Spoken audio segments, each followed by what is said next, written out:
de la obra con el momento de apareamiento de la vicuña. ¿Qué pasó? Las tropas que suelen ser territoriales, o las familias, los grupos familiares que son territoriales, terminaron todos agrupados en una o dos hoyadas. Entonces, en vez de tener tropas de 10 o 15 vicuñas, teníamos tropas de 300 vicuñas. Los machos dedicaron más tiempo en pelearse y menos tiempo en agradar a la señorita, con lo cual la reproducción ese año de las vicuñas se mermó en casi un 50%. Entonces, como no hubo una programación del paso de la obra con la época reproductiva, tuvimos un problema. Otro ejemplo sería el que les comentaba el otro día con el hospital. O sea, si hago un baile o un recital junto al hospital y meto bulla a la noche, seguramente tengo más conflicto que si lo hago en otro horario. Entonces, esas cosas se pueden programar. Finalmente, el tercer grupo de medidas de este tipo, en este criterio, ahora se colgó.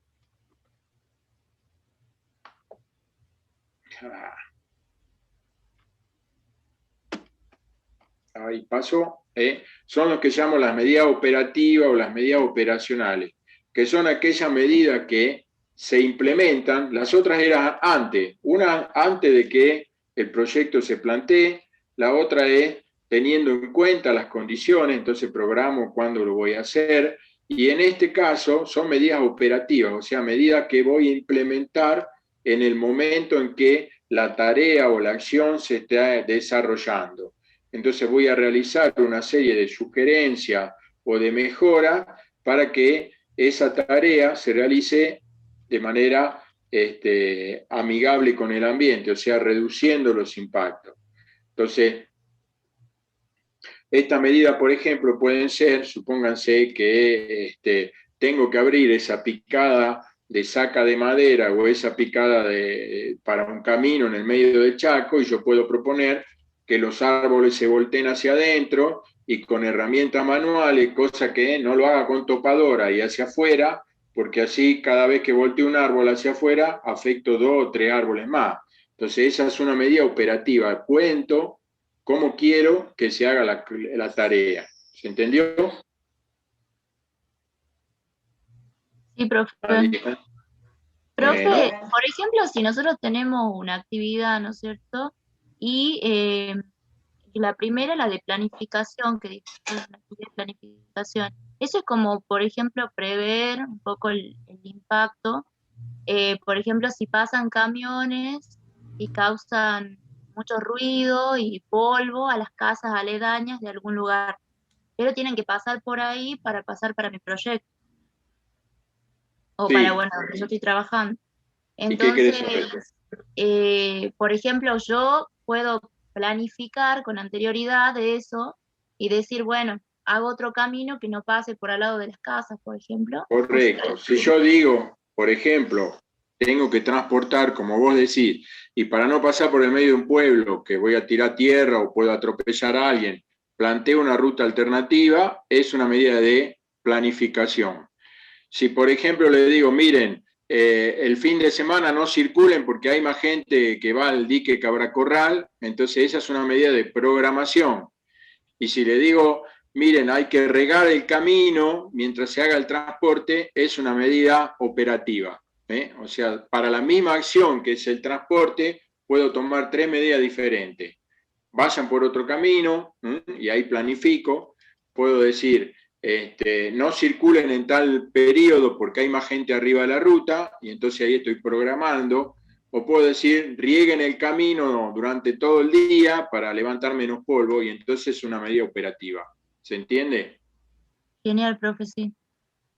El segundo criterio tiene que ver con en qué momento, en función del impacto o con relación al impacto, la medida se aplica. Y entonces aquí podemos hablar de medidas preventivas, medidas correctivas y medidas compensatorias. Y dentro de la correctiva, incluir a las de mitigación. Veamos un ejemplo, o veamos con ejemplo.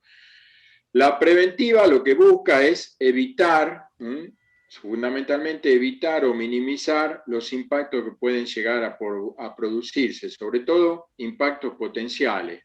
Por ejemplo, Si yo digo, bueno, hay que circular de día para evitar tener accidentes de tránsito, es una medida preventiva. O si yo quiero, bueno, la fauna tiene prioridad de paso, es una medida preventiva. Entonces estoy tratando de que ese impacto no se produzca.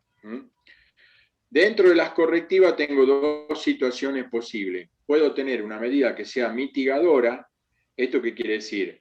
El impacto se va a producir, es cierto, pero voy a tratar de que sea menor. Entonces, por ejemplo, si digo, volteemos los árboles hacia adentro, es una medida de mitigación. O sea, voy a afectar la flora, pero lo voy a afectar menos de que si pechara los árboles hacia afuera. Entonces es correctiva, mitigadora. Ahora, una medida correctiva, exclusivamente correctiva, sería dejo que el impacto se produzca y después lo arreglo. Entonces, por ejemplo, necesité para llegar a un determinado lugar abrir un camino solo para llegar, después ya no lo necesito más, y entonces propongo después reforestar ese camino o hacer una restauración sobre esa locación que abrí que ahora ya no necesito. Entonces ahí ya es una medida correctiva, o sea, el impacto se produjo y lo corrijo. ¿Entienden las tres situaciones? Entonces, una son antes de que el impacto se produzca y trato de evitarlo. La otra son dejo que, o sea, el impacto se va a realizar y trato de que su efecto sea menor, y eso es mitigación. Ahí se sería una medida operativa mitigadora.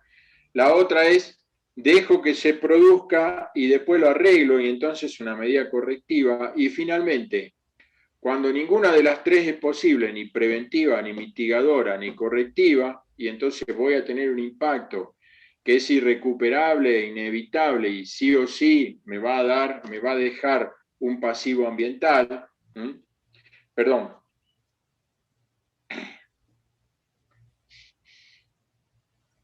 me va a dejar un impacto residual, no un pasivo ambiental, me va a dejar un impacto residual, entonces yo puedo tomar una medida compensatoria, o sea, es proponer algo como contraoferta a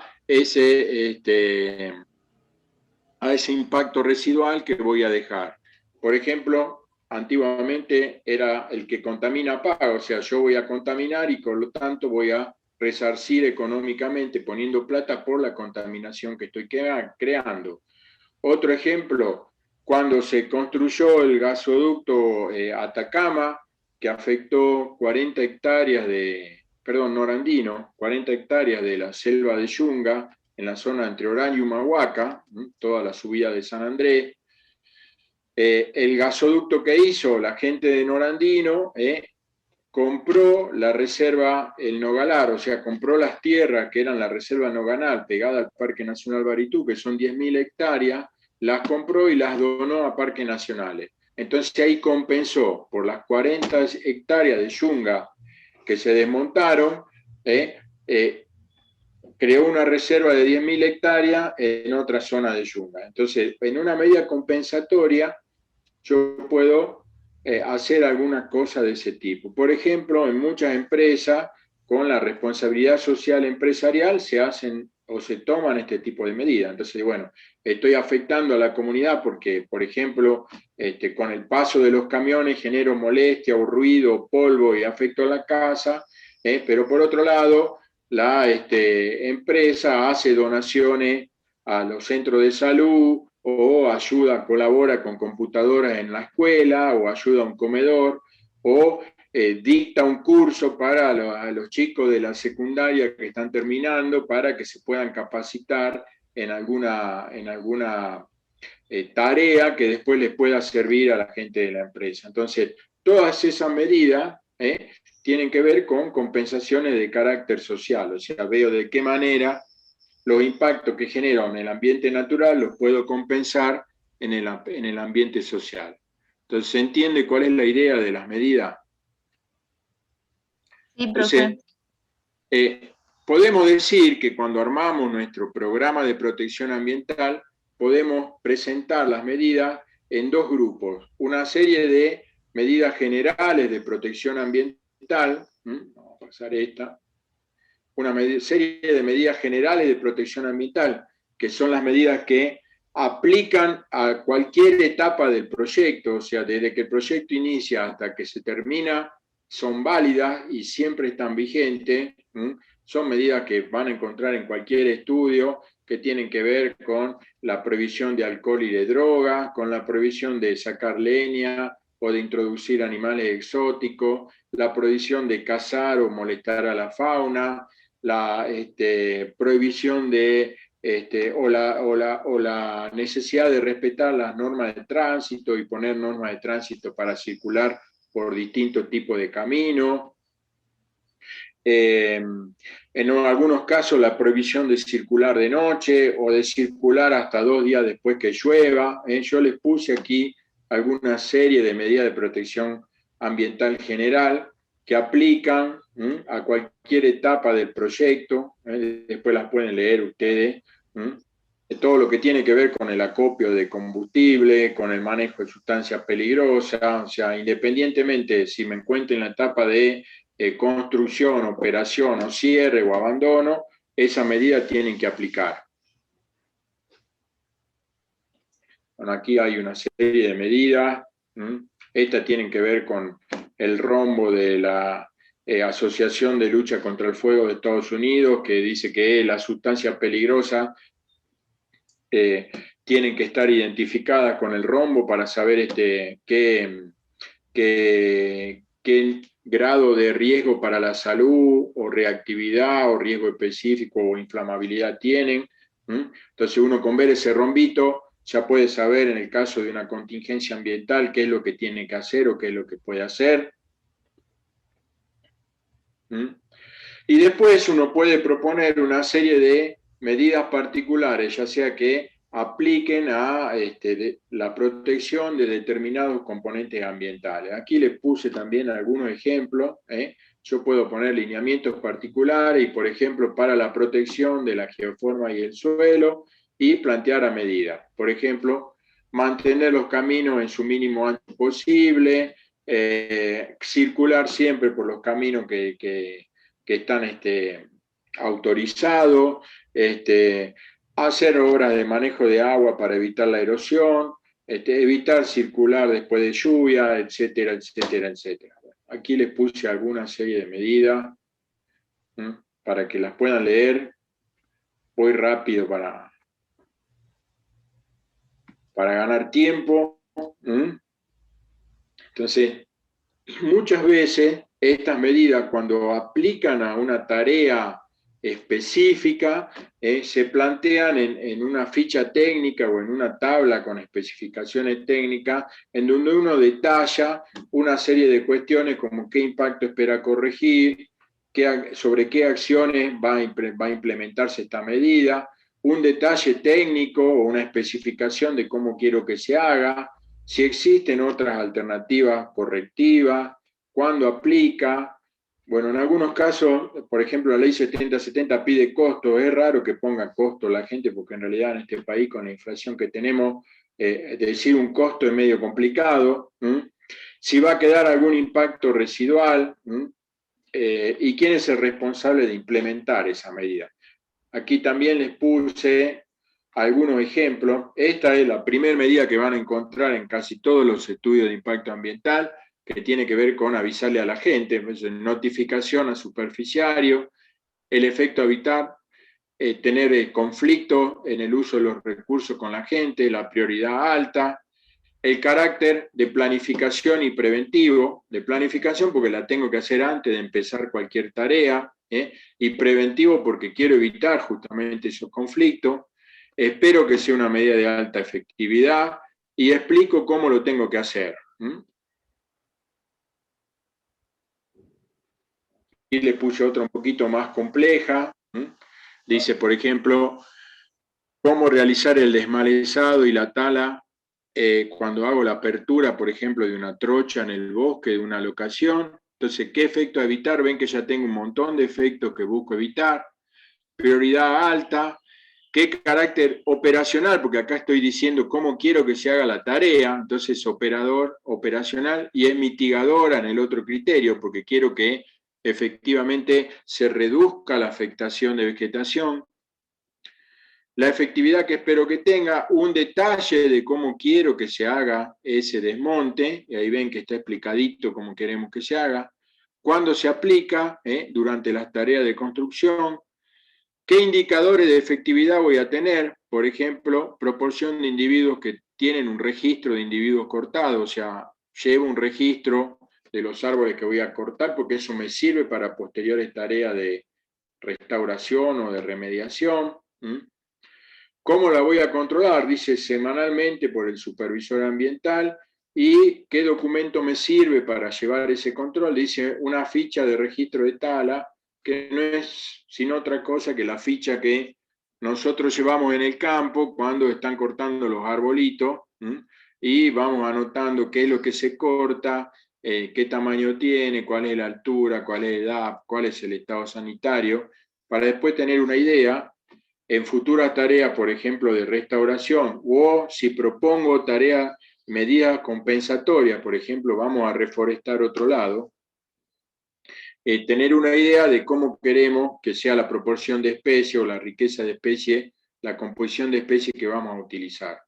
Por ejemplo, en el yacimiento Ramos, nosotros tenemos la norma esta, o el procedimiento que aplica esta norma de cuando se cortan los árboles, dice que tenemos que reforestar 3 veces la superficie afectada, y con 5 ejemplares por cada uno cortado. Entonces, bueno, si afectamos 2 hectáreas, tenemos que buscar lugares en el yacimiento que necesiten alguna restauración o que hayan sido pauperizados por otra actividad, y en compensación ahí hacemos una reforestación, en este caso en 6 hectáreas.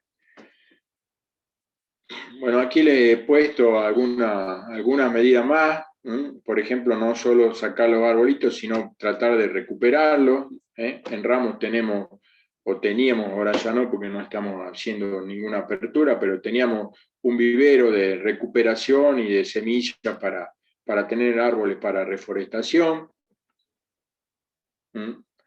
Esto tiene que ver con cómo preservar la... Sí. Disculpe, ¿por qué le ponen prioridad media a lo anterior? ¿Cuál era la anterior? A ver. No, prioridad media, porque no siempre lo podemos hacer. Ah, bien. Porque no se puede Entonces, aplicar, digamos, si no- claro, en realidad no la podemos poner alta porque a veces la máquina la tenemos en la espalda y entonces tratamos de hacer lo más que se puede, pero como no podemos sacar todos los arbolitos que hay, le ponemos media, dándole tiempo o sea, tratando de, por eso dice efectividad media, porque la prioridad media, porque a veces no tenemos tiempo de hacer todo. Y a veces es difícil, ¿no? Siempre suelo decir que la gente de medio ambiente y de seguridad siempre corre con la gente de producción en la espalda, que quiere productividad. Entonces, si vos le frenas la tarea mucho tiempo, a veces se complica. Bueno, esto Claro. tiene que ver con la recuperación del topsoil. También habitualmente, en el caso estas son medidas que implementamos en los gasoductos en la yunga, o sea, el primer horizonte del suelo, tratar de preservarlo, en este caso en botaderos al costado de la pista, para después poder usarlo para recuperar parte de la pista. Ustedes saben que ese topsoil o primer horizonte del suelo tiene el banco de semilla, y entonces después, si uno tiene que hacer revegetación, ya tiene la semilla ahí, y lo único que hay que esperar es que la Pachamama nos mande la lluvia para que tengamos reclutamiento. Bueno, ahí le puse unas cuantas medidas.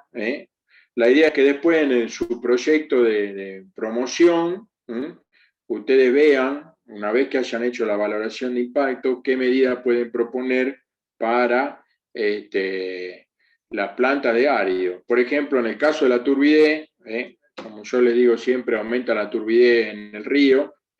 Obviamente una medida sería de programación, y que, por ejemplo, no se lave árido de viernes a domingo cuando está la gente disfrutando del río.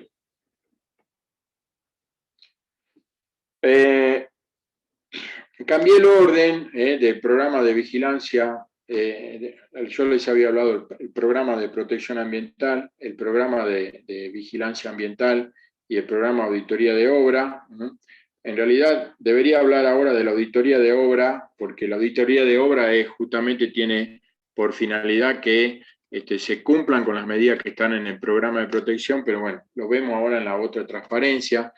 Como les decía, el programa de vigilancia ambiental, la idea de ese programa es hacer el seguimiento en el tiempo de los componentes ambientales que van a ser afectados para después ver si esos impactos son como se esperaba o si aparecen impactos nuevos, impactos no previstos o impactos no deseados que requieren nuevas medidas de protección ambiental. O sea, todo se retroalimenta, o sea, el programa de vigilancia y el seguimiento de esos componentes ambientales me permite proponer nuevas medidas al plan de protección ambiental o al programa de protección ambiental si es que hace falta.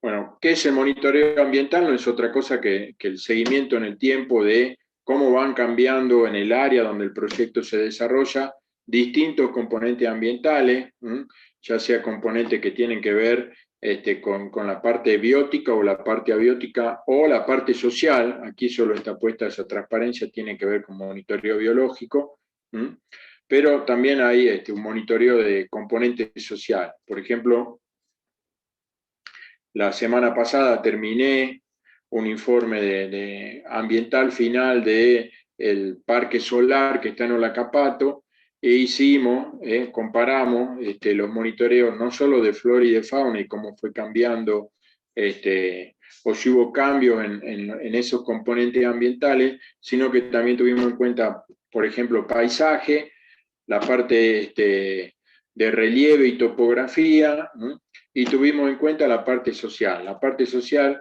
si hubieron conflictos con las comunidades, si aparecieron reclamos, si tuvimos accidentes que involucraran a terceros, si, bueno, cuánta mano de obra se generó, cómo fue cambiando esa mano de obra a lo largo del tiempo, etcétera. También dentro de este programa de vigilancia ambiental, aunque también vamos a ver que en algunos casos lo ponen dentro de las medidas de protección ambiental, eso va en gusto. Yo ahora ya no lo pongo en el programa de vigilancia, sino que lo pongo en el programa de protección ambiental. Está lo que tiene que ver con la gestión de residuos de obra. O sea, todo lo que tiene que ver con tanto la generación de residuos sólidos líquidos como la de emisiones gaseosas. Y ese programa va a incluir la corriente de todos los residuos que se generan, ya sean residuos sólidos, urbanos, sólidos asimilables urbanos, residuos peligrosos, residuos patológicos, todo lo que tenga que ver con efluentes, efluentes líquidos, por ejemplo, de plantas de tratamiento de líquidos cloacales o de cámaras sépticas y pozos sépticos para el vertido de efluentes cloacales, todo lo que tiene que ver con baños químicos, todo eso va a estar en ese programa de manejo de residuos.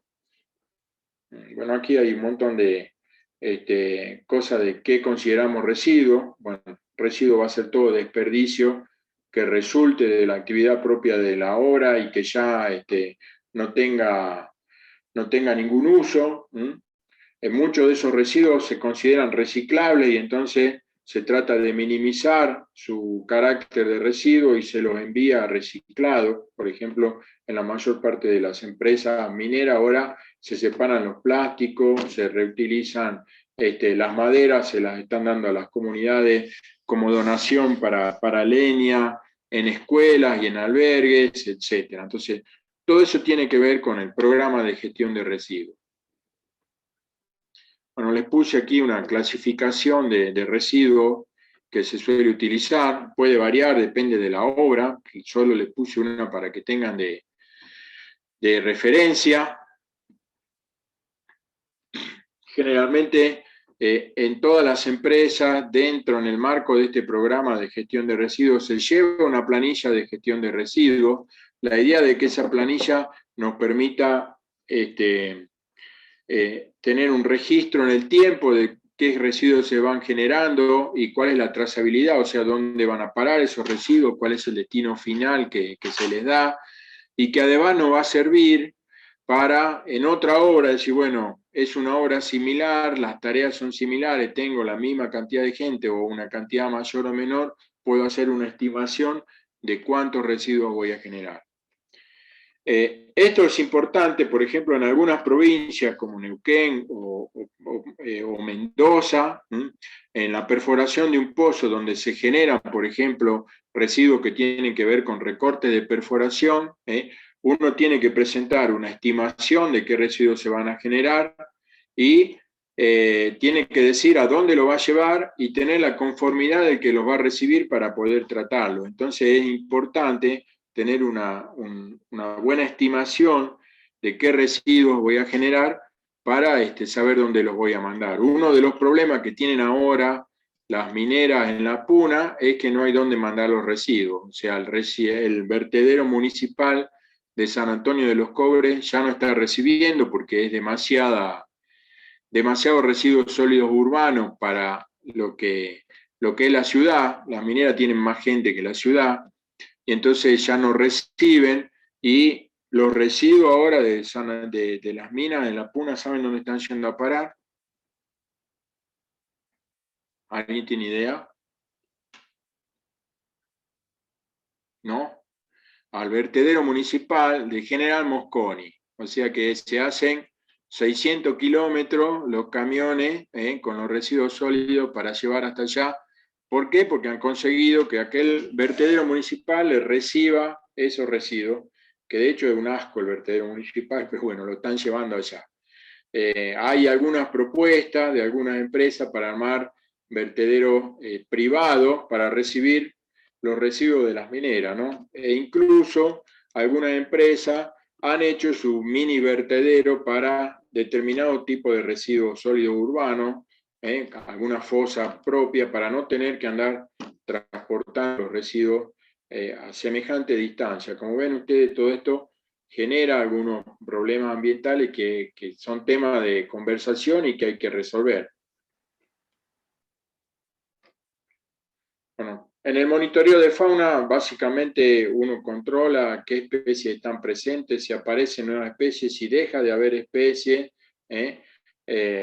y lleva ese control en el tiempo. Por ejemplo, nosotros en los trabajos que estamos haciendo en la Puna, trabajamos con los grupos de vertebrados, vemos riqueza de especies, vemos densidades también, sobre todo de especies que podemos decir que son paradigmáticas, como pueden ser densidad de lagartija o densidad de vicuña, y comparamos y delimitamos zonas de densidades diferentes de vicuña para ver cómo si las áreas de los proyectos coinciden con esas zonas de alta densidad, y hacemos sugerencias o planes de contingencia y mapas de riesgo para los camiones para ver en qué lugar pueden circular más rápido o menos rápido, o tener en cuenta determinadas cosas, justamente para prevenir estos impactos sobre la fauna. En el caso de la flora, básicamente trabajamos con, bueno, en el caso de ambiente de Chaco o de Yunga, vemos riqueza y densidad de especie arbórea, áreas basales también a ver si cambian, y anotamos si existen algunos signos de actividad incompatible con la revegetación, por ejemplo, incendio o estación forestal furtiva. En el caso de la Puna y en la Yunga y Chaco también trabajamos con imágenes satelitales, viendo unidades de vegetación a lo largo del tiempo y cómo van cambiando. Por ejemplo, comparamos, en el caso del parque solar, comparamos imágenes previo al proyecto con imágenes después del proyecto y vemos qué unidades de paisaje o de vegetación se perdieron y si esas unidades después se mantienen en el tiempo o siguen siendo afectadas. Entonces uno puede hacer ese seguimiento. Vemos también riqueza de especies, y si esa riqueza cambia, vemos coberturas, a ver si las coberturas van cambiando, etc. Entonces, son todas cuestiones que uno tiene que ir ajustando a cada proyecto en particular. En el caso de cuestiones sociales, como les decía, en general todos los proyectos tienen que tener, o nosotros proponemos entre las medidas del plan de protección ambiental, que se abra un libro de queja, reclamo y sugerencia y se pueda llevar un seguimiento de esa queja, reclamo y sugerencia, a ver si son levantadas, si le dieron bolillas, si la desecharon, etcétera. Y uno va controlando si hubo contingencias que involucraran a pobladores locales, si hubo problemas con, por ejemplo, el ganado o con infraestructura, si existieron reclamos, por ejemplo, cortes de ruta o protestas en la puerta del proyecto, etcétera. O sea, uno puede ir anotando una serie de cuestiones. En el caso este también, en el último del Parque Solar, anotamos también donaciones, por ejemplo, donaciones de leña, a qué comunidades fueron, cuántos metros cúbicos se entregaron, donaciones de materiales para el centro de salud, gasa, venda, cosas por el estilo. Entonces, todas esas cosas son importantes que uno pueda llevar adelante en ese plan de control de las actividades productivas. Déjenme salir de acá. ¿Alguno quiere preguntar algo? Me voy a la otra.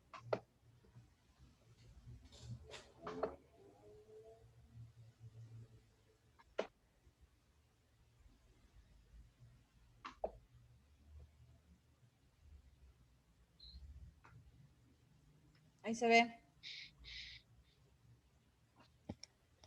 Sí, pero se tiene que abrir la cobadora.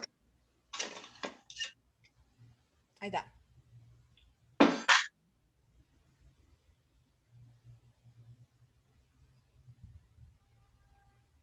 Déjenme recuperar saliva, como mate.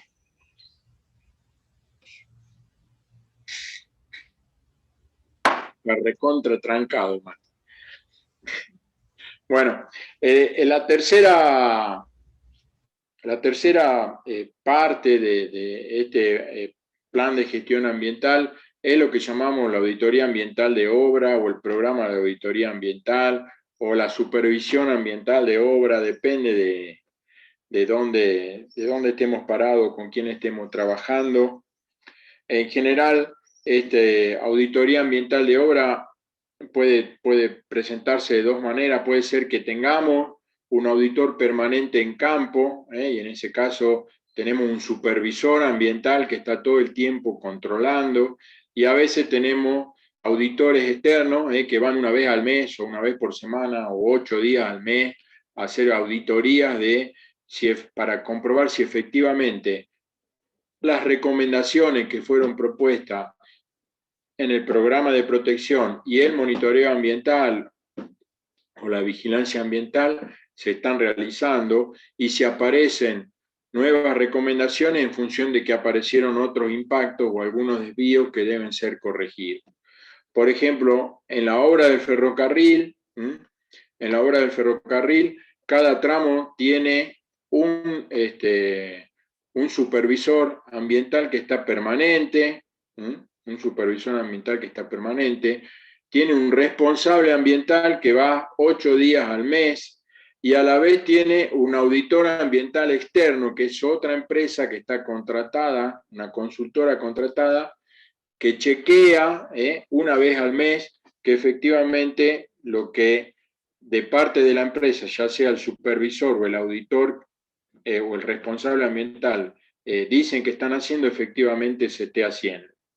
Así que a veces nos toca jugar de supervisor, a veces nos toca jugar de auditor. O sea, por eso nunca sean muchos los malos, no sea cosa que el día de mañana después ustedes estén de la vereda de enfrente y reciban los palazos. Entonces la idea, a ver, ¿por qué les digo esto?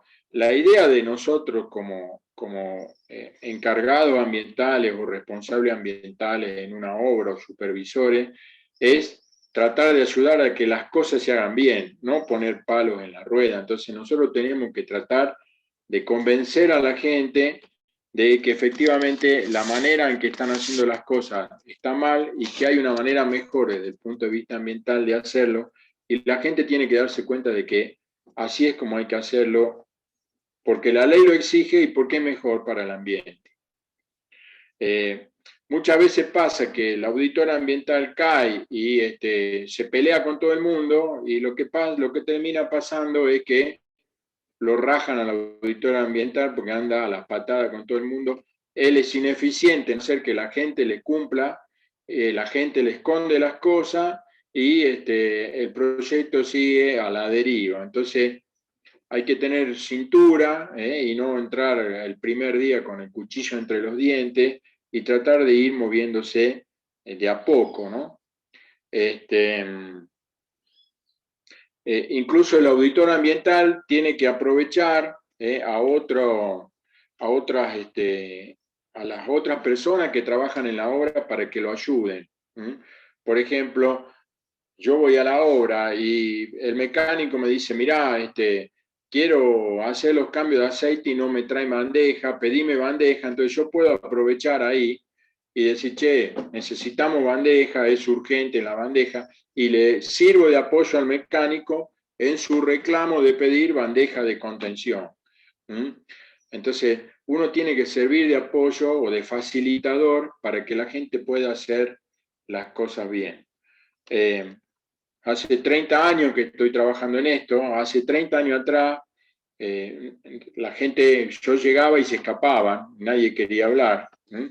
Y ahora, supónganse, en Plus ya llevamos casi 25 años trabajando, y en Plus Petrol ahora, para cortar un árbol, me llaman de Tartagal mandándome una foto, diciéndome a ver si les parece bien que corte o no corte ese área.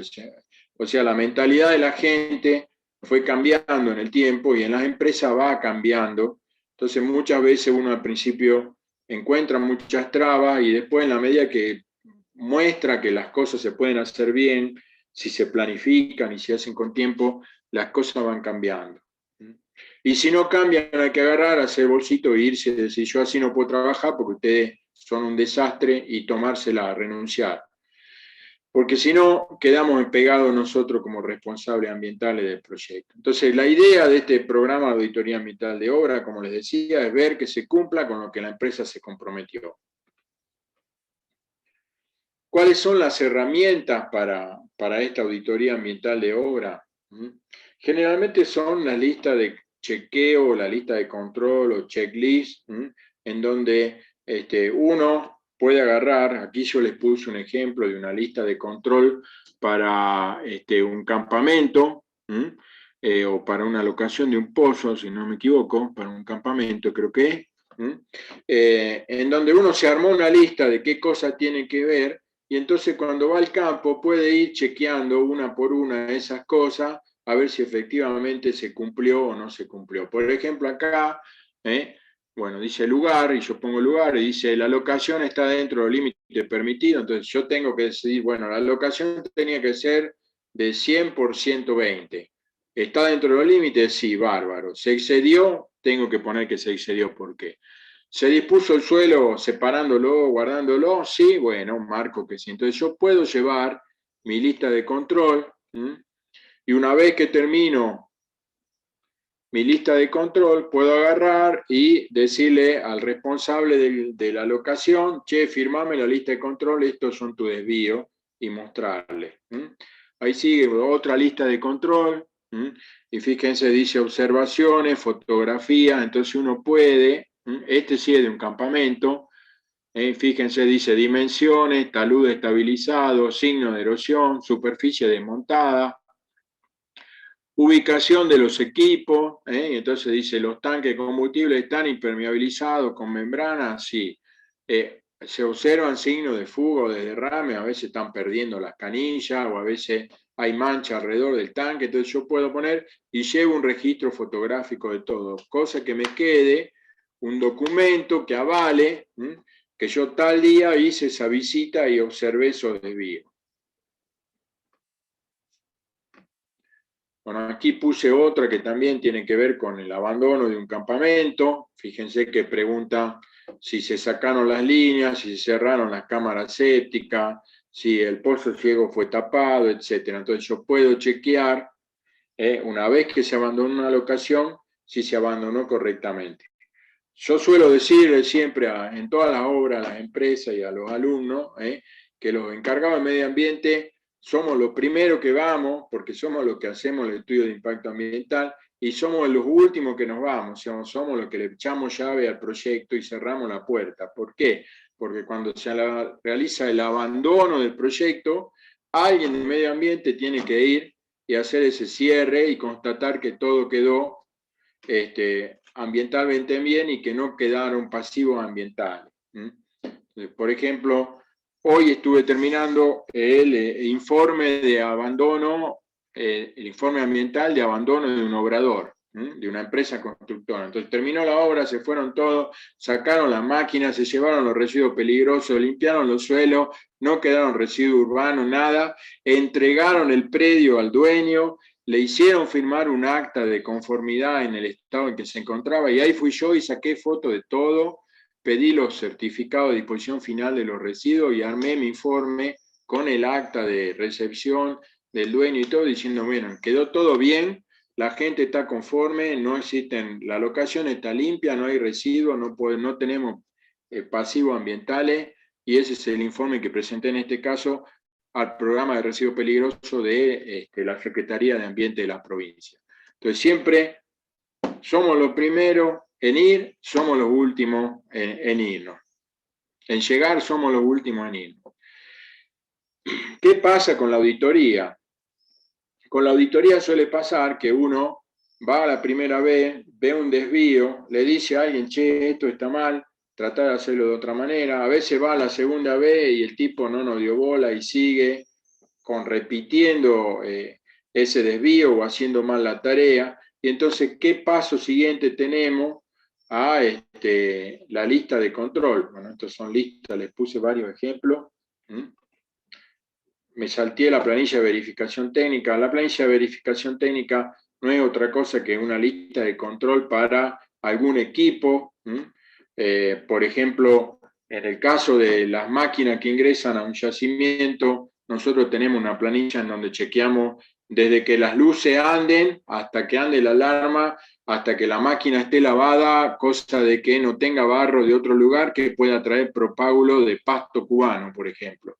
Entonces chequeamos, sacamos fotos de la máquina de los 4 lados, vemos que no pierdan las mangueras, por ejemplo, de una excavadora, y entonces si esa planilla está aprobada, dejamos ingresar la máquina.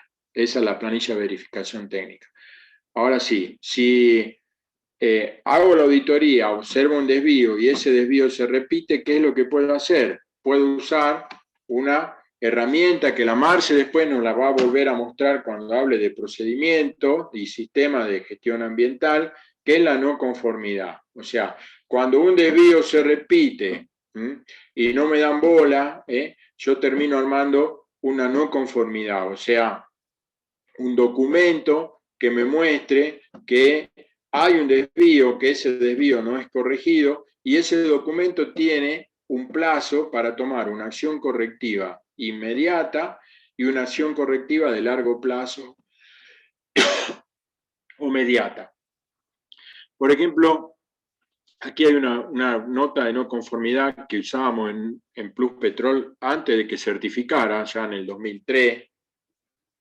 Ahora ya están certificados, usan una un poquito más compleja porque están con la ISO, pero sigue siendo la misma idea, en donde la no conformidad dice qué número de no conformidad, cuándo se hizo, quién fue el que la hizo, el auditor responsable, por ejemplo, Héctor Regidor, a quién le hicimos la no conformidad, por ejemplo, mantenimiento mecánico, y cuál es la no conformidad.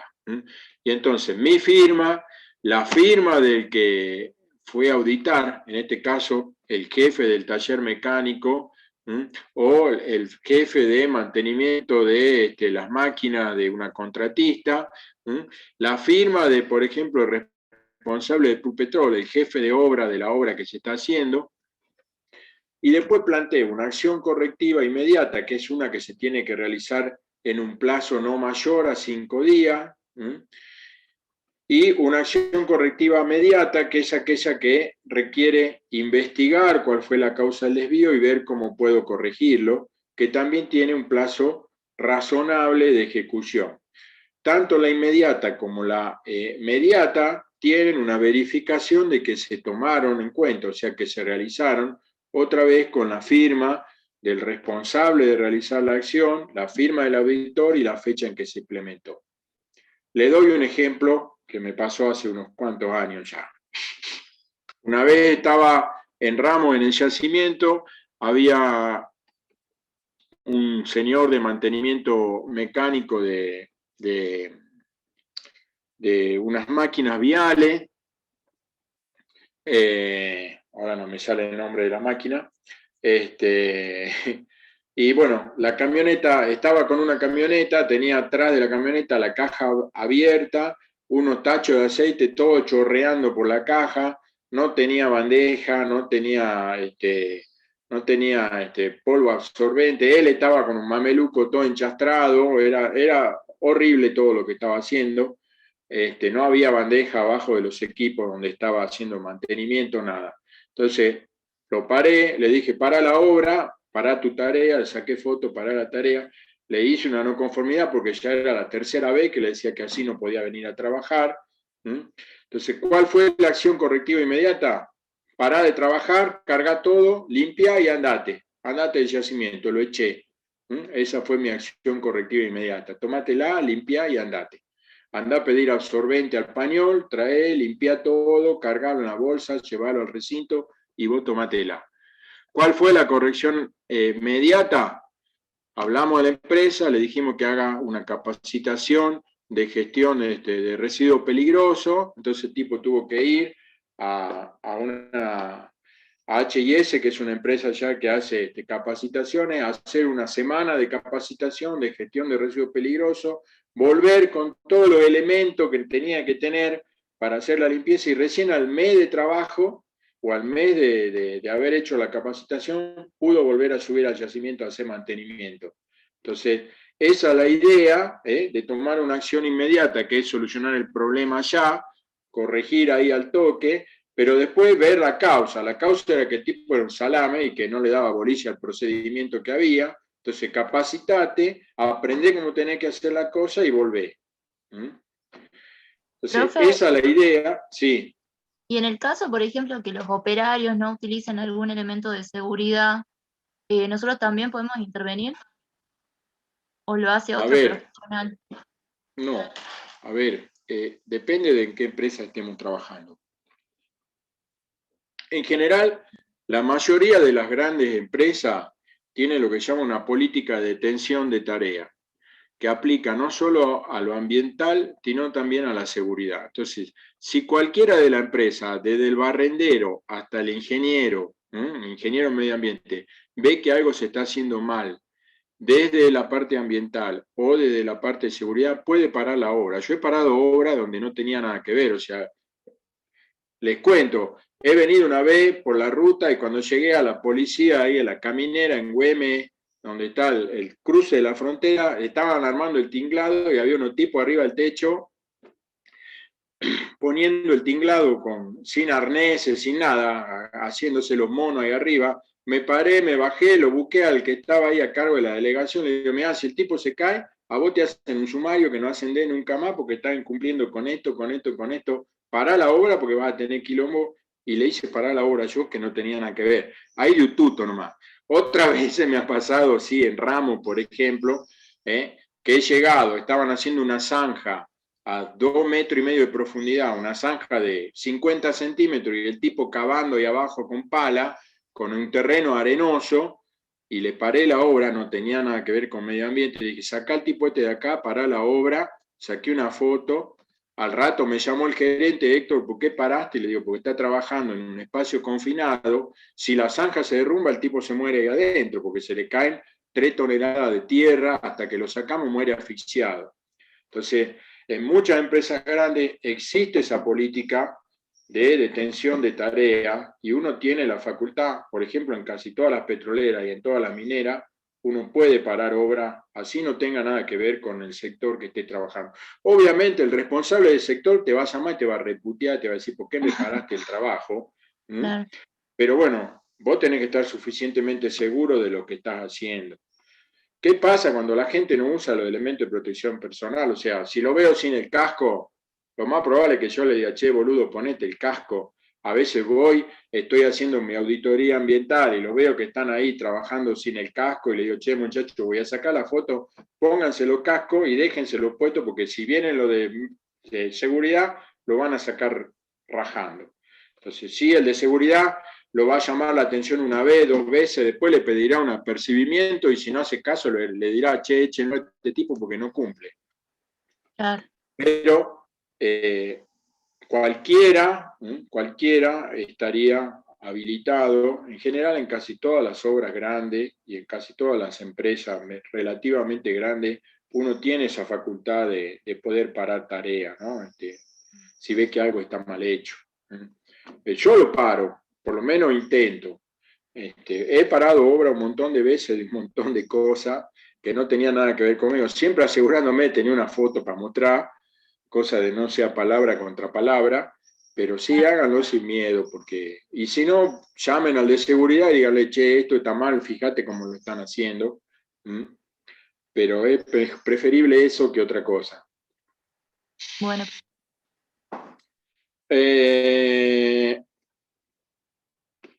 Marce, ¿quedamos con el plan de contingencia para la otra clase entonces? Sí, sí. El plan de contingencia nos quedaría Bueno, entonces, por eso, vemos plan de contingencia y riesgo y lo de, podríamos ver lo de seguro ambiental ahora, ¿no? Bueno, sí, son Sí, 17, así que sí, estamos porque vamos a llegar, sí. Sí. Adelante un tema más, chico, ¿eh? Es más, riesgo le podemos dar porque acuérdate que riesgo es algo que después lo revemos. ¿Decís que demos riesgo ahora? No, lo demos la semana que viene. Bueno. Sí, pues si no te va a morir esto. Dale.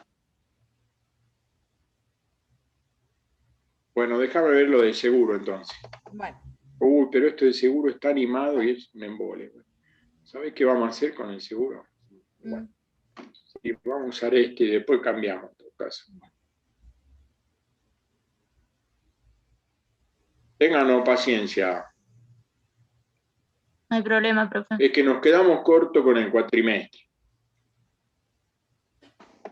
No, y aparte la semana pasada que nosotros estábamos convencidos Bueno, de un montón de inscriptos y la verdad que perdimos el día ese. Al final suspendimos la clase y se presentó uno solo. Oh, no. Profe, ¿el parcial Bueno. va a tener la misma modalidad de Sí. primero? Idéntica, así que ya charlen con el grupo. Si llegamos, sí. Bueno, les había dicho que uno de los problemas que había con los abandonos, ¿se acuerdan que cuando en las primeras clases habíamos hablado que los proyectos tenían abandono y que ese abandono podía ser abandono previsto o forzado? Cuando es previsto no hay problema porque uno tiene un proyecto a un determinado plazo y ya va viendo cómo va a ser el abandono y cómo va a dejar las cosas bien desde el punto de vista ambiental.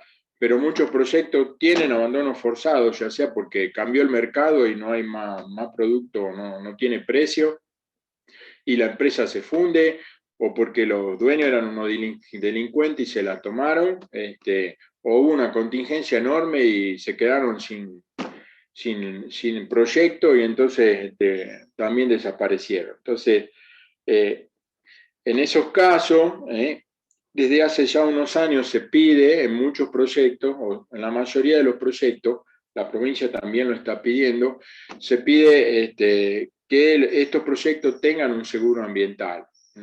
La idea del seguro es que el seguro es una contraprestación, o sea, es un contrato mediante el cual la empresa aseguradora, a cambio de un dinero que mensualmente le pagan y que se llama prima, se va a hacer cargo de los daños que puedan ocurrir si ocurre alguna contingencia en el proyecto del asegurado. Y estas contingencias van a estar descritas en una póliza. Bueno, el marco legislativo actual arranca en la Constitución y con la ley nacional y la ley provincial de medio ambiente. Esto no lo voy a hablar porque ya lo conocemos, así que lo vamos a pasar. Téngame paciencia porque... Entonces, ¿qué pide la Ley General del Ambiente? Dice que los proyectos tienen que tener un seguro ambiental con entidad suficiente. ¿Qué quiere decir que tenga entidad suficiente? Que esté garantizado el financiamiento de la recomposición del daño. Acuérdense que la Constitución dice que el daño ambiental tiene la obligación de recomponer. Y que ese seguro además puede integrar un fondo de restauración ambiental, o sea, sirva para tareas de restauración.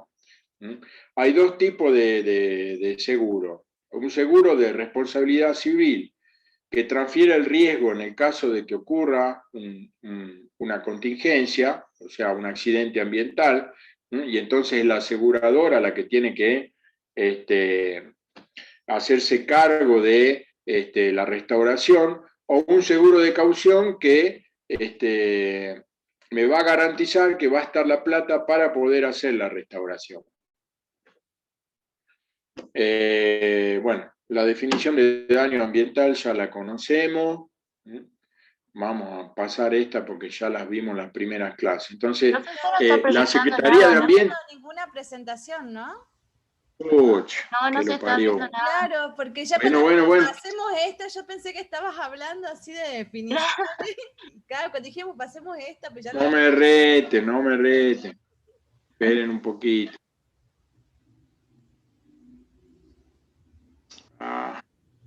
Esperen No un pasa cacho. nada, profe. Bueno, paciencia. Déjenme. ¿Dónde estoy? Me vuelvo al Zoom.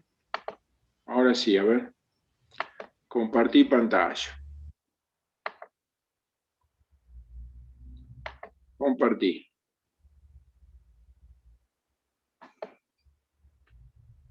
Avísame, Marce, si se ve. Ya te aviso. Ahí está. La presentación bostera, mira.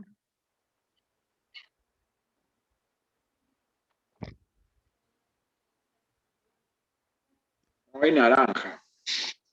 Sí.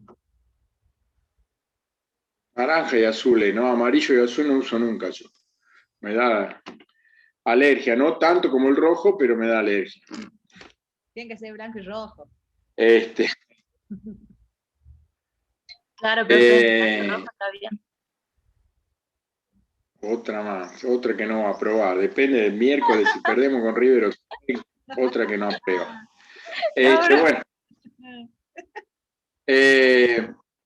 Bueno, lo que ya les comenté, no hacía falta leerlo. Entonces, la Secretaría de Ambiente formuló una serie de resoluciones para implementar estos seguros ambientales, que son estas resoluciones que tienen aquí, a los cuales después la Secretaría de Ambiente Provincial fue haciendo la adhesión. Para poder calcular este seguro, bueno, aquí está la adhesión de la resolución que adhiere a la norma nacional y la creación de un sistema de manejo de seguros ambientales a nivel de provincia. Entonces, lo complicado de esto es cómo calculamos el seguro ambiental. Yo les voy a dar, como es la fórmula y todo, ustedes no le den importancia a la fórmula. Cuando termine de esto les voy a mostrar, la mayoría de las aseguradoras ahora tienen una tabla de Excel en donde uno carga las cosas y la tabla hace el cálculo complicado que les estoy mostrando, lo hace automáticamente. Así que después les muestro la tabla de Excel. En realidad el seguro dice que hay que calcular un monto mínimo de entidad suficiente, que va a ser igual a un monto básico por la existencia de materiales peligrosos y de eliminación programada, SD que está ahí. Materiales peligrosos son las sustancias y los residuos peligrosos, y lo de eliminación programada básicamente son aquellos compuestos que tienen eliminación prevista en un determinado plazo, por ejemplo, los PCB de los transformadores de luz. Y la B tiene que ver con un factor de vulnerabilidad que tiene que estar relacionado con a qué distancia de distintos componentes ambientales, o sea, el suelo, el agua o la población, están esas sustancias peligrosas o esos materiales peligrosos de eliminación programada. Entonces, lo primero que tenemos que saber es que el monto mínimo en entidad suficiente es ese monto básico por la vulnerabilidad, por la existencia de esos materiales. Ahora, el monto básico, ese monto básico se calcula a partir de otro algoritmo que tiene en cuenta lo que se llama un nivel de complejidad ambiental al cuadrado por un factor de correlación en peso moneda nacional por un factor de ajuste. Ese nivel de complejidad ambiental ahora vemos cómo se calcula. El factor de correlación era la manera de transformar ese número abstracto en peso. En un principio, cuando se formuló la primera resolución, ese factor de correlación era 400 pesos. Hoy creo que está en 3.000 o 2.800. O sea, por cuestiones de inflación se fue ajustando para que ese monto que calculamos se transforme en peso. Y el ajuste tiene que ver con una cuestión logística de en qué lugar se esté desarrollando el proyecto. Y en realidad, como no hay ninguna resolución todavía de autoridades ambientales, ese valor de ajuste es 1, o sea, es lo mismo que no estuviera. Pero ¿cuál es la idea de ese término ajuste? Supónganse que yo tengo un proyecto en Salta Capital, el valor es 1 de los gastos que tengo que hacer. Ahora, si el mismo proyecto está en Tolar Grande, para ir hasta Tolar Grande tengo un costo de transporte que en vez de 1 va a hacer que mi valor sea 1,5. ¿Por qué? Porque tengo que moverme con gente, con equipo, hasta Tolar Grande, con lo cual mi valor de la prima tendría que incrementarse. ¿Se entiende cuál es la idea del ajuste? Depende de dónde esté el proyecto, yo voy a hacer que aumentar un 20, un 30, un 50% ese valor que calcule en pesos. Esa es la idea de ese término ajuste. Pero está supeditado a lo que diga cada autoridad ambiental local. O sea, Salta debería definir cuánto es el valor de ajuste para Lo Blanco en el Chaco o para Tolar Grande en la Puna. Ahora sigo metiéndole cosas a mi polinomio. Entonces, ese nivel de complejidad ambiental inicial va a ser igual a la suma de 4 términos que tienen que ver, ahora lo vamos a ver porque no me acuerdo qué eran, ya RU, RI, DI, LO, ya vamos a ver después qué es cada uno, y a su vez, ese nivel de complejidad ambiental inicial que calcule con estos 4 términos, lo voy a tener que modificar en función de estos 2 ajustes. Un primer ajuste que tiene que ver con la existencia de sustancias peligrosas en mi proyecto, y un segundo ajuste que está negativo, o sea que le resta valor a mi nivel de complejidad ambiental, que tiene que ver con si la empresa cuenta con algún sistema de gestión ambiental. Entonces, yo voy a calcular este nivel de complejidad ambiental inicial, y en función de si hay sustancias peligrosas, le voy a aumentar el precio a NSA, y si la empresa tiene un sistema de gestión ambiental, le voy a reducir un monto a ese valor de nivel de complejidad ambiental inicial. Y en función de ese nivel de complejidad ambiental, la resolución define 3 categorías de riesgo, una primera, segunda y tercera, en donde la primera no requiere segundos ambientales, la segunda y la tercera sí requieren segundos ambientales. Y entonces veamos qué eran esos RU, RI, DILO, que no me acordaba qué eran. El RU tiene que ver con qué tipo de rubro, en qué tipo de rubro está la empresa, dice grupo 1, 2 y 3. Si es del grupo 1, hay una tabla en la resolución que dice, bueno, tal empresa pertenecen al grupo 1, tal y tal, al grupo 2, tal y tal. Entonces yo a mi valor le sumo 1, 5, 10, dependiendo en qué rubro esté mi empresa. ER tiene que ver con efluentes y residuos. También hay que ver según la calidad y cantidad de efluente y residuos, también está tabulado. Voy a ver si sumo 0, 1, 2, 3 o 4 a mi NSA inicial. El riesgo tiene que ver con qué tipo de riesgos hay en mi empresa. Fíjense, hay 5 riesgos previstos. Dice si hay equipo a presión, si hay riesgo acústico, sustancia química, riesgo de explosión o de incendio. Y dice, voy a sumar 1 a mi NSA inicial por cada uno de estos riesgos que esté presente. Dimensionamiento tiene que ver con el tamaño, la potencia y la superficie que ocupa. Entonces, dependiendo de cuánta gente trabaje, qué potencia instalada tenga y qué superficie, voy a ir sumando valores entre 0 y 4, 0 y 3 y 0 y 3 a mi NSA inicial. Y la localización tiene que ver en dónde está ubicado mi proyecto. Ahora, cuando veamos la tabla de Excel, lo vamos a ver con más detalle. Si sumamos todo eso, voy a calcular el NSA inicial, y una vez que tengo el NSA inicial, lo voy a ajustar en función de si hay sustancias peligrosas, le voy a sumar 2, y si tengo un sistema de gestión ambiental en la empresa, le voy a restar 4. Con todo eso calculo mi NSA.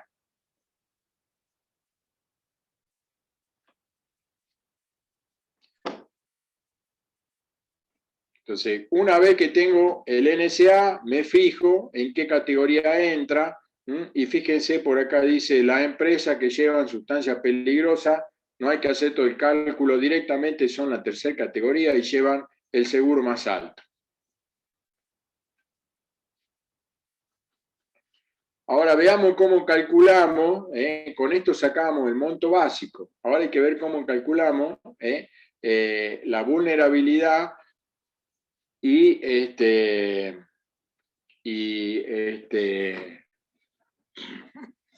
la D, que ya ni me olvidé que era la D. Si había sustancia o no había sustancia peligrosa.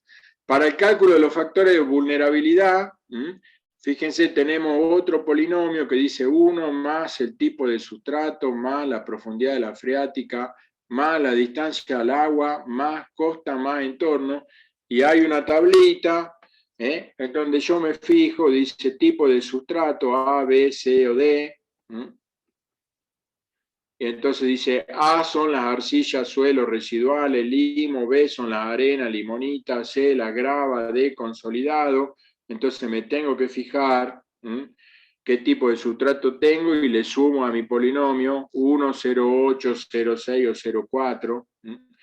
Por la profundidad de la freática, ahí también tengo a menos de 10 metros, entre 5 y 10, a más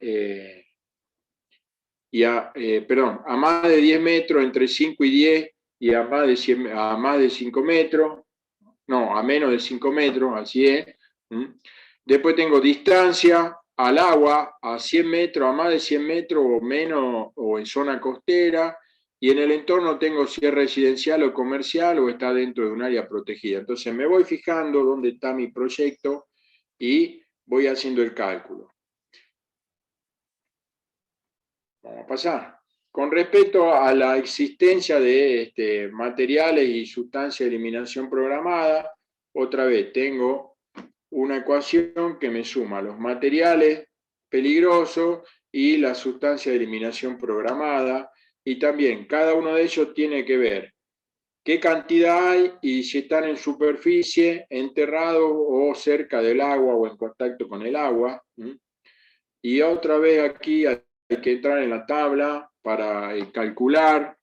Fíjense, le voy a poner la formulita, dice, para materiales peligrosos en superficie el valor es 0,5 de X por 0,2, y me voy a la tablita que aparece acá y me dice, si ustedes se fijan, qué cantidad de existencia tengo, y en superficie, dice, bueno, tengo 300, X vale 1.35, o sea, tendría que ir la formulita anterior, y sería 0,5 por 1.30 y pico por 0,2 el valor de X para calcular este que está acá.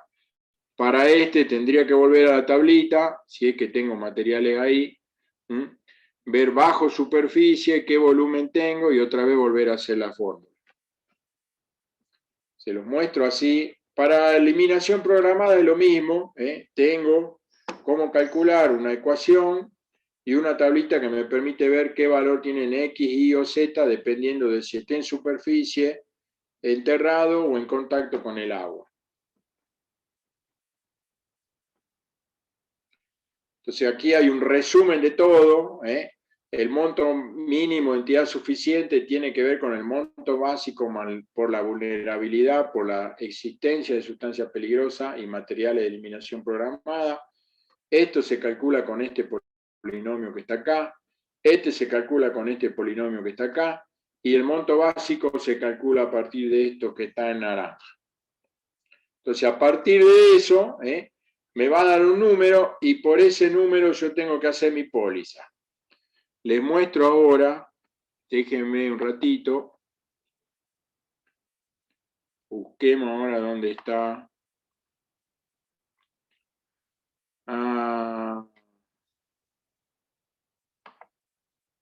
Tengan paciencia.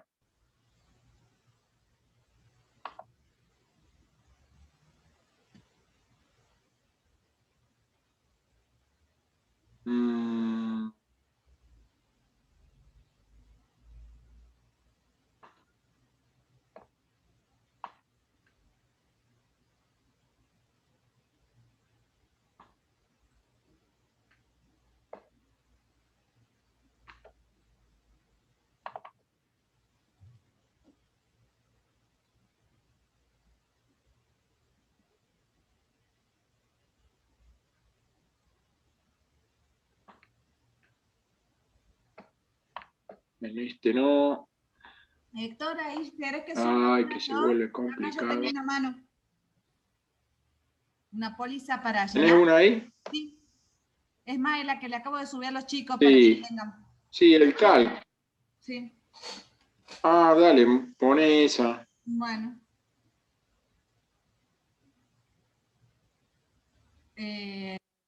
Yo dejo de compartir. Para. Comparto pantalla. Compartir.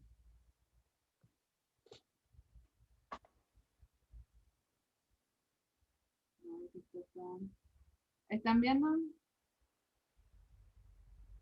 Sí, sí se ve, profe. Bueno, ahí tiene Marce. Bueno, todo ese cálculo chorizo que hay que andar mirando tabla y todo que les mostré, ahora por suerte la compañía aseguradora, en un principio no había muchas compañías que quisieran tomar seguros ambientales y hasta el día de hoy es complicado. ¿Por qué? Porque algunos seguros ambientales son de montos muy grandes. Supónganse, si le pido un seguro ambiental a una represa y la represa se parte, el daño ambiental puede ser enorme y entonces nadie quiere tomar el seguro. Entonces a veces se complica. Lo que suelen hacer para estos proyectos que tienen grande, o sea, posibilidades de que existan seguros muy altos, es una aseguradora lo toma y a su vez se reasegura en otra aseguradora más grande, cosa de ir cubriéndose entre ellas. En una primera parte, como ustedes ven, tenemos los datos de quién es el que solicita el seguro, dónde está ubicado, etcétera. Después, ¿qué organismo es el solicitante? Por ejemplo, en la obra del ferrocarril, es el Ferrocarril Belgrano la que está solicitando el seguro. Pasa bajando, Marce. Bueno, obviamente pregunta a qué rubro corresponde. Ese rubro tiene que ver con ese con esa primera valor que habíamos visto en nuestro cálculo del NSA. Entonces uno puede poner ahí qué empresa se trata y entonces me vas a ponerle cualquier rubro, Marce, para ir llenando. A ver si quiere. Recuerden de que la codificación está asociada a esa resolución que mencionaba el profe. Entonces tenemos un rubro complementario, no hace falta que pongamos. Pero supónganse que la empresa maneja sustancias peligrosas, le pondríamos poner ahí, márcalo, Marce, si querés. Un rubro complementario, que la empresa también está generadora de sustancias peligrosas. Entonces ahí dice detallar la actividad, y uno podría detallar la actividad. Después tenemos abajo qué residuos se generan. Entonces dice efluente y residuo, y uno puede marcar ahí, marcar el 2 o los dos si querés, como que estamos generando esos residuos. En el caso de los residuos líquidos, supongamos que generamos agua sin aditivo, ponemos ahí agua sin aditivo. Los residuos sólidos y semisólidos, seguí bajando, Marce. ¿Qué tipo de residuo? Asimilable a domiciliario, y pongamos ahí sustancia peligrosa porque pusimos que teníamos, y también da un volumen, marcar cualquiera si es para mostrar. Y toda una serie de información complementaria que tiene que ver con lo que habíamos visto antes para el cálculo del NCA, qué tipo de riesgo hay, qué cantidad de gente, de personal trabaja, cuál es la potencia instalada en HP, dónde está ubicada, por ejemplo, si está en un parque industrial, qué superficie ocupa, dice superficie cubierta sobre el total del predio. Supónganse que tenemos 4 hectáreas, pero la planta tiene 10.000 metros cuadrados, 1 hectárea. Entonces, es la relación que hay. ¿Qué servicio de agua o de qué servicio tiene? Agua, cloaca y luz. Si tiene o no tiene un sistema de gestión ambiental, supónganse que tenemos. Ya pusimos que si maneja sustancia riesgosa, supónganse que no tenemos agente contaminante, no. En este caso hay una observación si pertenece a la CUMAR, a la cuenca de Matanza. Después lo que tenía que ver con la vulnerabilidad, ¿se acuerdan que habíamos dicho qué tipo de textura, el suelo? ¿A dónde estaba la freática? Si la zona es el entorno, o sea, qué tipo de zona es, poner ninguna de las anteriores. ¿Está? Si hay materiales peligrosos, supónganse que están más de 100 metros. Y después tenemos más abajo los materiales peligrosos, supónganse que sí tenemos en superficie 100 metros acumulados, no sé, o 2 metros, ponemos, Marce, 100 es mucho, nos van a matar. Supongamos que no hay materiales de eliminación programada, eso no tenemos. Seguí bajando. Y ahí está el valor del seguro. O sea, tengo que sacar un seguro por casi 1 millón de pesos. Entonces, a la compañía aseguradora, me faltó acá la superficie total del predio, Marce. Bueno, poné acá, ponele 10 hectáreas, no sé. Acá 10 y hectáreas. Ahí está. No cambió eso. Esta planilla, para que la aclares a los chicos, es la del 17, del año 17, o sea que no tiene la... Bueno, no tiene la última actualización, seguro. Así que sí, yo creo que tengo una del año pasado, pero bueno, dependiendo, cuando se la pidan a la compañía de seguro, se la va a mandar con el último ese. ¿Se acuerdan que les dije que había un ajuste, que eran esos 400 pesos? Bueno, lo último que yo tenía creo que eran 2.900. Entonces, dependiendo de eso, va a cambiar ese número final.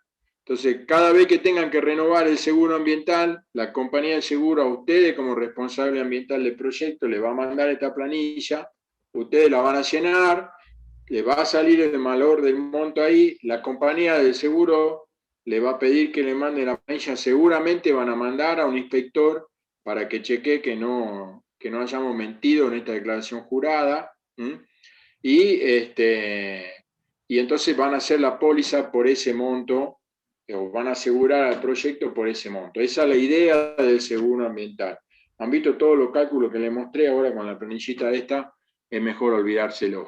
Pero sepamos que hay que tener un monto mínimo de entidad suficiente Y la idea de ese monto mínimo de entidad suficiente es garantizarme que yo pueda hacer frente a las tareas de restauración en el caso de un accidente ambiental o de una contingencia ambiental. ¿Se entendió? Profe, ¿y cómo sabemos cuáles son las empresas, las aseguradoras habilitadas? ¿O hay Y tenés que pocas? preguntar, ponele, Sancor Seguro hace, Banco, la aseguradora de Nación hace, hay unas cuantas que hacen, pero hay que ir preguntando. Lo ideal es que te asesores con un productor de seguro. Correcto. Bueno, gracias. ¿Algo más? Dejo de compartir. ¿Nada más? ¿Quedó claro todo, chicos? ¿Tienen alguna duda?